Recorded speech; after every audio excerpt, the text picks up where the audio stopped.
E fala, torcida São Paulina, começando aqui mais um vídeo no canal. No vídeo de agora a gente vai ver aí tudo que a mídia esportiva falou sobre o empate do Botafogo com o São Paulo e já uma projeção para o jogo da volta. Eu já quero que você comenta aí. Você acha que o São Paulo vai conseguir se classificar no Morumbi completamente abarrotado na semana que vem?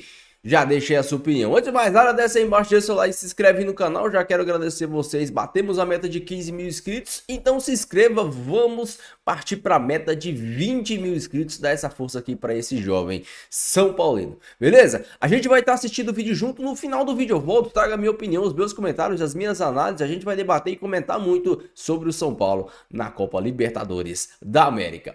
Crédito diretor aí, estou deixando aí na descrição, sem mais enrolação, simbora pro vídeo.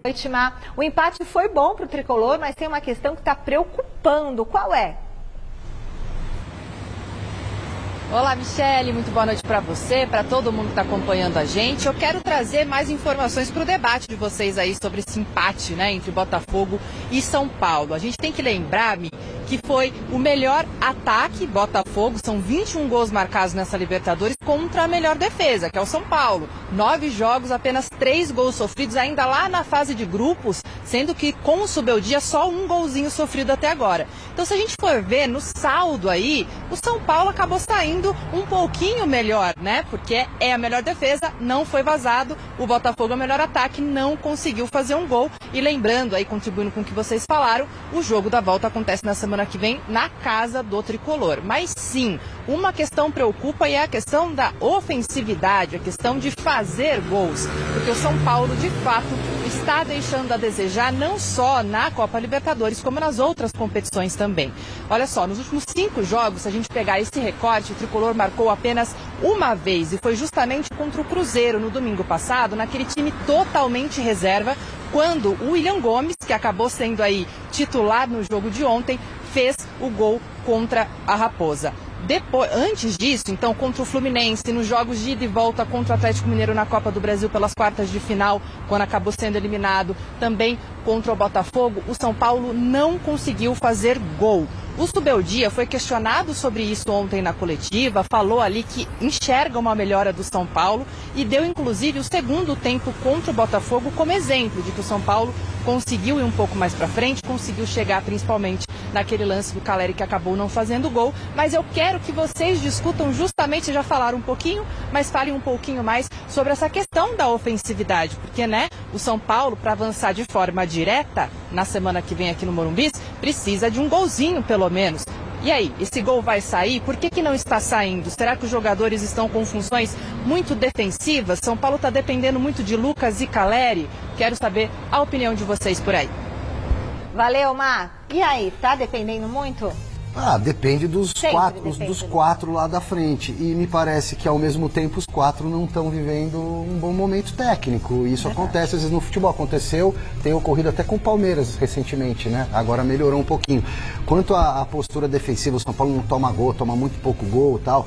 No jogo de ontem, para mim, não foi mérito do São Paulo não ter tomado o gol, na minha opinião, porque o São Paulo se postou na defesa, mas só deu o Botafogo. E não é que o Botafogo ficou rondando, o Botafogo veio para dentro e a bola deu na trave algumas vezes. Mas o goleiro pegou, passou raspando. No segundo tempo, o Botafogo não teve tantas oportunidades. O São Paulo sofreu menos e agrediu mais. Funcionou. Incomodou um pouquinho. Agora, como para mim futebol vai muito além de questões técnicas, táticas e físicas, nas quais para mim o Botafogo é superior nesses 3 quesitos, tem uma coisa que para mim joga muito mais do que isso, que é? Muitas vezes, o mental, o psicológico. E o Botafogo carrega um fardo desse tamanho psicológico. Fez o que fez no ano passado, perdeu um campeonato ganho. Outro dia, agora. Tá bom, então tá bom. Outro técnico. Tá bom. Então vamos pegar esse time com esse técnico. Semanas atrás, na fase anterior de Libertadores, o Botafogo estava com a classificação na mão e por um tris, por um VAR, por uma unha do Gustavo Gomes, não perdeu a classificação assim, ó, em 3, 4 ataques do Palmeiras no final do jogo. Então, para mim, a questão emocional vai pesar a favor do São Paulo, que tem muito mais tradição e que vai jogar com 60 mil malucos chacoalhando a casa sacrossanta. Não morreu no Rio, eu acho que o Botafogo vai sucumbir no Morumbi. É só um pressentimento, uma opinião, um achismo meu.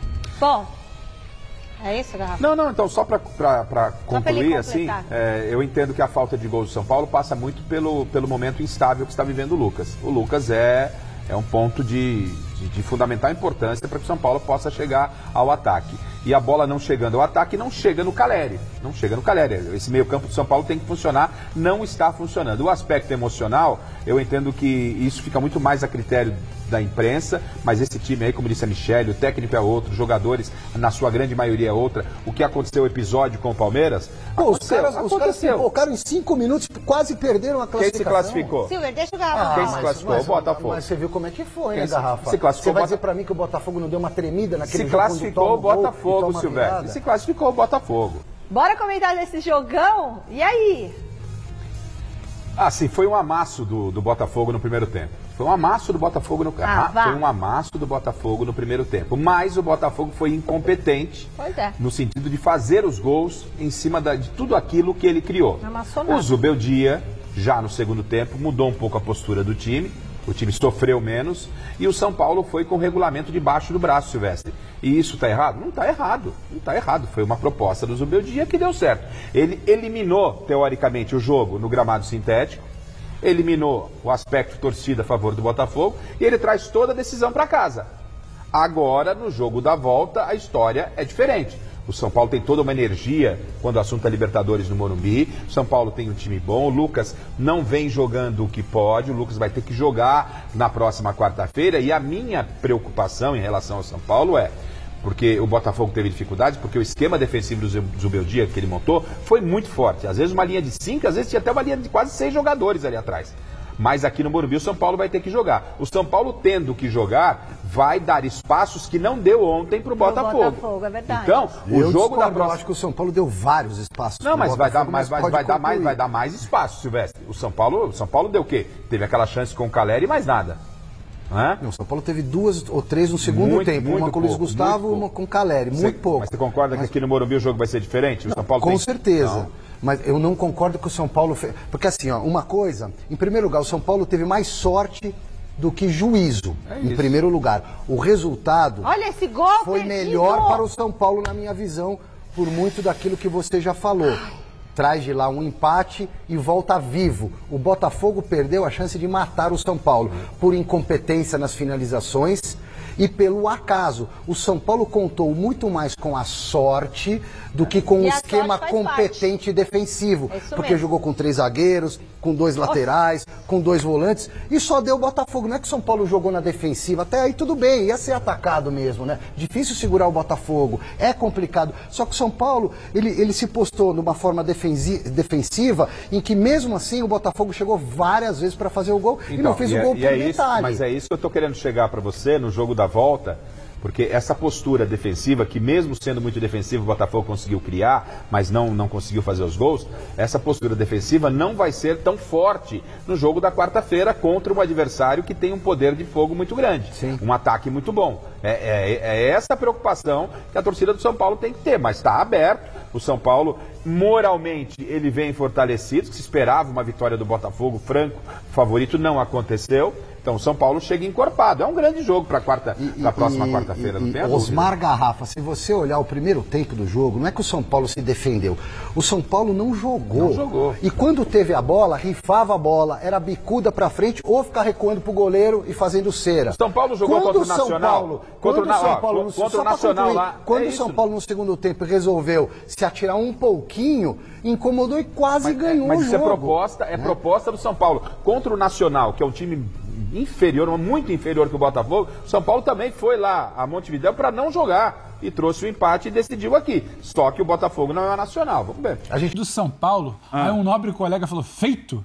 Então, qual a leitura que o São Paulino tem que ter? Essa que o ou a de... Respiramos. O resultado foi excelente. Ou respiramos, assim, o São Paulo, a proposta do Zubeldia me parece que ela funciona se você pegar só o resultado. Agora, no primeiro tempo, ela não funcionou. Primeiro tempo. Não era para o São Paulo ser encurralado como foi em grande parte. Obrigado, Rafael. Eu contava com você para essa análise sóbria. No segundo tempo, é claro, houve ali algumas alterações. O Rafinha foi jogar em uma segunda linha, o Alan Franco veio de lateral direito. Melhorou a marcação por aquele lado. Sim.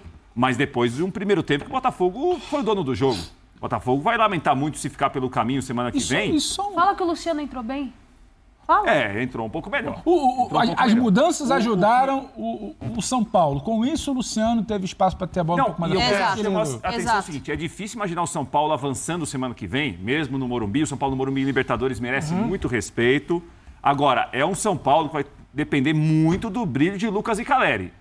Lucas ontem fez de novo um jogo muito apagado. Por que eu tô falando de novo?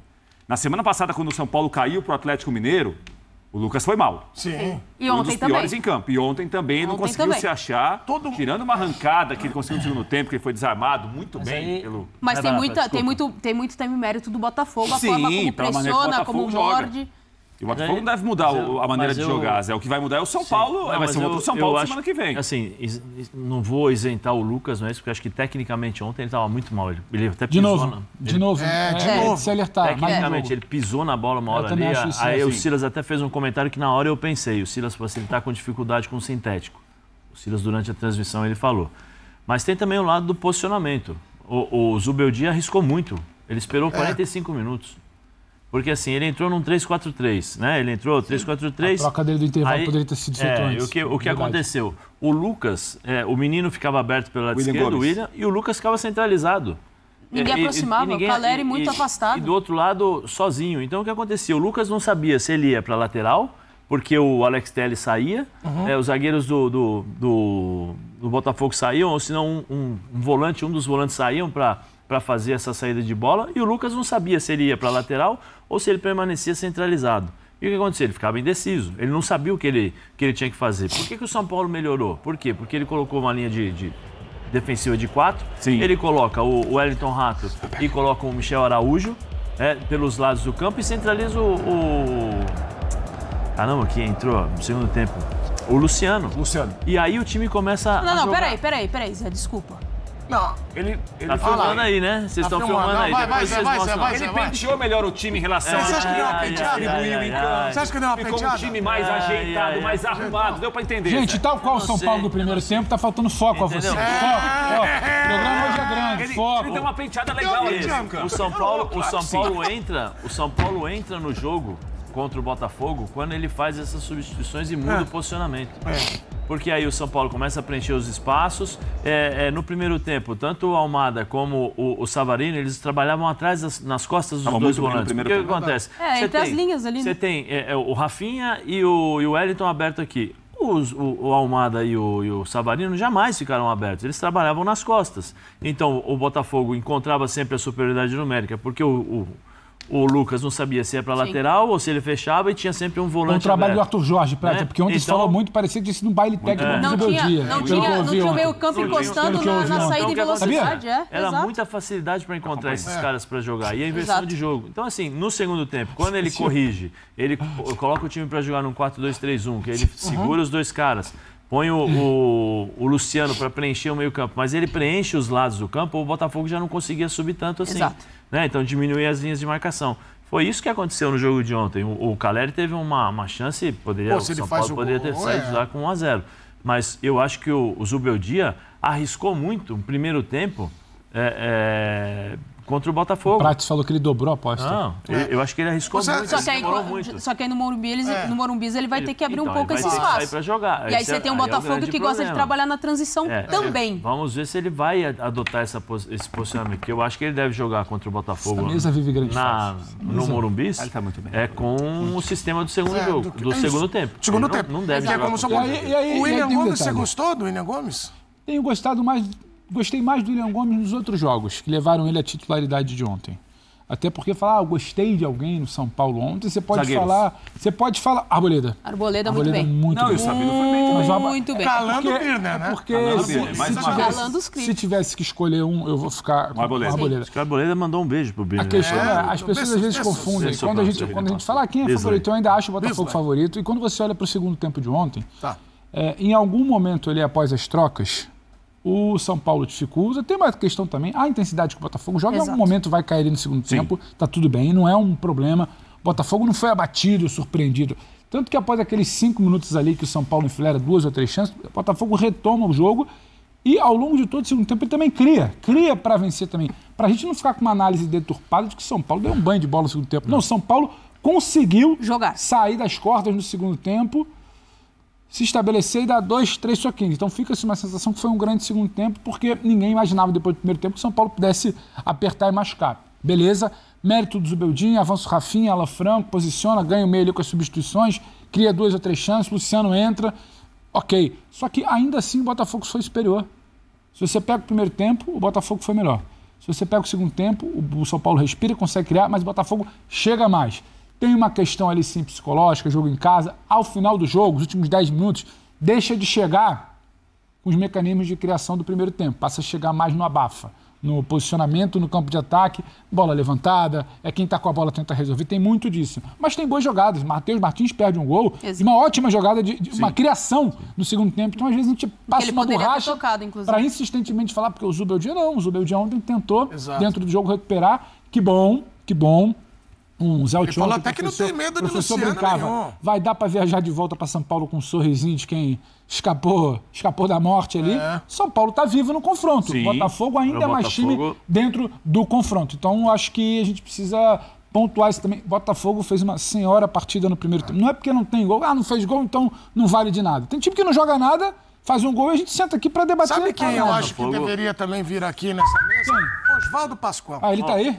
Ele vem sempre, ele tá sempre aqui acompanhando. Botafogo. O Pascoal aqui tá no cantinho. Você é do meu lugar, o Pascoalzinho tá aí? Botafogo terá uma ausência O fã do esporte não tá vendo, mas ele tá ali escondidinho. Cadê? Teve uma confusão quanto a isso, Zé.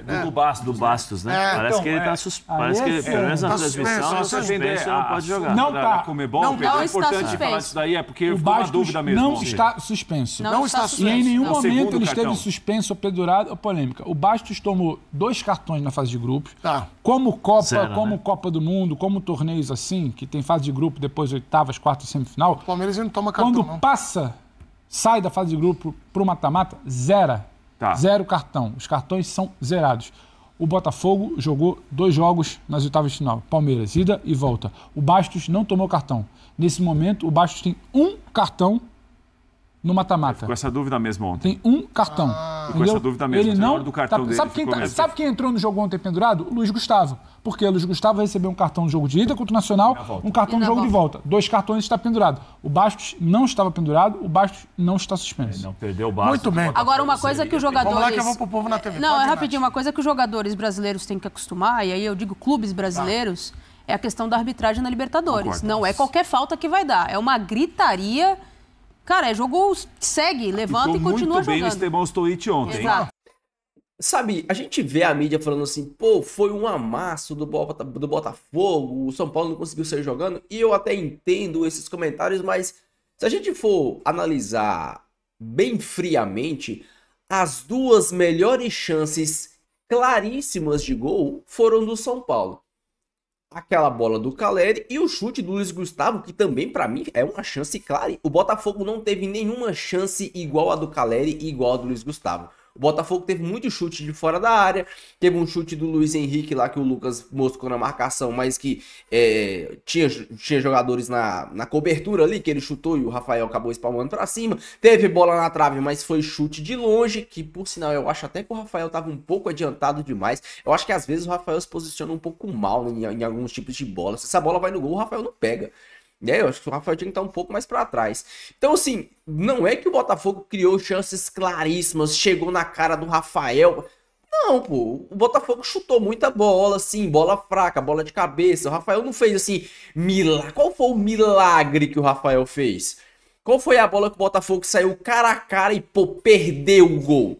Eu não acho que o Botafogo perdeu o gol. Eu acho que o Botafogo criou oportunidades. O Caleri perdeu o gol. O Luiz Gustavo perdeu o gol. Aquela bola, se o Luiz Gustavo chapa do lado direito, ele faz o gol. Agora, assim, chances claríssimas. Eu tô falando de chance clara. Lembra do São Paulo do Diniz, que criava chances claríssimas todo jogo e não fazia gol? Não achei que o Botafogo teve chances claríssimas. Eu achei que o Botafogo criou oportunidades, só que na hora de finalizar, finalizava mal. Chutava muito de fora da área, era bola fraca.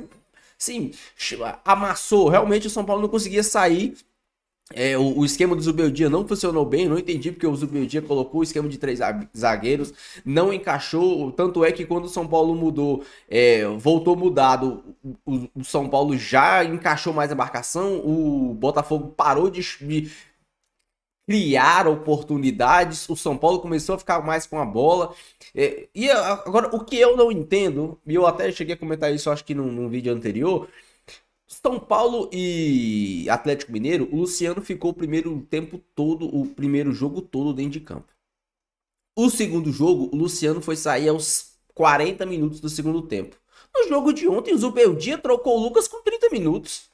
Ah, o Lucas não tava bem, mas o Lucas tava jogando fora de posição também, cara. Na hora que a primeira bola, na hora que o Zubeldia mudou o esquema, trouxe o Lucas pra dentro, na primeira bola o Lucas arrancou e quase deixou o rato na cara do gol. Na primeira bola, depois o Zubeldia tirou o Lucas. Eu entendo, o Lucas não jogou bem, realmente o Lucas não jogou bem, assim como ninguém no São Paulo jogou bem porque o esquema não encaixou. O esquema não estava encaixado, o Zubeldia, pra mim, ele deu uma zoada no time e o São Paulo não conseguiu encaixar o jogo contra o Botafogo. Só no segundo tempo que o Zubeldia corrigiu. E aí a gente tem que dar um mérito pro Zubeldia também. O Zubeldia fez M no começo do jogo e no segundo tempo consertou. Tem muito técnico que não sabe consertar.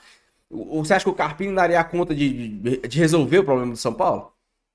Não daria. Então a gente tem que pontuar isso também. O Zubeldia conseguiu consertar, conseguiu corrigir os erros que ele mesmo tinha feito e o time começou a jogar bola. Aqui no Morumbi é outra coisa, cara. Aqui não, né? Lá, que eu sou de Goiás. Lá no Morumbi é outra coisa. Pra mim, assim, a mística... Eu até cheguei a comentar isso num vídeo bem antigo do canal. Pra mim, tem 3 estádios aqui sul-americanos que tem algo diferente. A La Bombonera, o Monumental de Nunes, lá do River Plate, e o Morumbi. Esses estádios, eles têm uma áurea, uma energia, não sei como vocês querem chamar isso, que é diferente. O Maracanã hoje vai ter 65 mil pessoas, mas não vai ter a energia que tem no Morumbi, que tem no La Bombonera, que tem lá no estádio do River Plate. O Palestra Itália lá, o Allianz Parque, pode ter 45 mil, que cabe lá 45. Pode colocar 45 mil, aquela pressão, mas não tem a áurea de Libertadores, não tem a energia. E isso é algo que o dinheiro não compra. Tradição, história, essa áurea, esse peso da camisa é algo que o dinheiro não compra. Eu gosto muito de assistir os jogos do São Paulo na ESPN com narração argentina. Eu gosto de ver o que os narradores argentinos falam do São Paulo. E é incrível. Quando é jogo do Flamengo, eles falam que o Flamengo fatura 1 bilhão, eles falam do dinheiro que o Flamengo tem, da plata, falam dos jogadores e papapá. Quando falam do Palmeiras, mesma coisa, fala do Abel Ferreira, fala da Crevisa, fala da venda de não sei quem. Mas quando eles vão falar do São Paulo, quando é jogo do São Paulo, cara, sabe em que eles focam?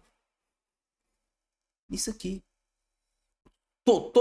Todos os comentários dos jornalistas argentinos são em volta do escudo de 5 pontas. São em volta do clube, do que é o São Paulo Futebol Clube, do peso. E isso o dinheiro não compra. O Manchester City ganhou a Liga dos Campeões aí, mas não tem o mesmo peso da camisa que o Milan, que o Manchester United, que um Real Madrid. Não tem. Não tem. Então o Botafogo pode ter um timão, mas não tem o peso da camisa que o São Paulo tem. O Palmeiras pode ter um timaço, mas não tem o peso da camisa que o São Paulo tem. Então no Morumbi, o São Paulo vai ter a mística, a energia, a áurea. O Morumbi toma vida, cria vida, aquele clima de Libertadores. É diferente, é algo inimaginável. Um dia eu ainda irei sentir pessoalmente. Pela TV eu consigo sentir que o estádio muda. Cara, é incrível. São Paulo e qualquer time, São Paulo e Flamengo, final da Copa do Brasil. Vamos colocar São Paulo e Corinthians, semifinal da Copa do Brasil, 60 mil pessoas. São Paulo e Botafogo, 60 mil pessoas. A áurea é diferente. Dá pra ver na imagem da televisão que o Morumbi é outro. O estádio é outro, a energia, parece que até a imagem fica mais turva. É outro jogo, é outro time, é outra coisa. Pra mim, o São Paulo passa. Pra mim, o São Paulo avança pra semifinal. E acho que pega o Peñarol, viu? Não sei se o Flamengo consegue passar do Peñarol. Esse Flamengo, ele tá bem mais ou menos, viu? Tite tá dando mais sorte que o juiz. Deixa a sua opinião, deixa seu comentário. Eu quero muito saber. Não esqueça de deixar o seu like, se inscrever no canal se você não for inscrito. Fiquem todos com Deus. Até o próximo vídeo. E valeu.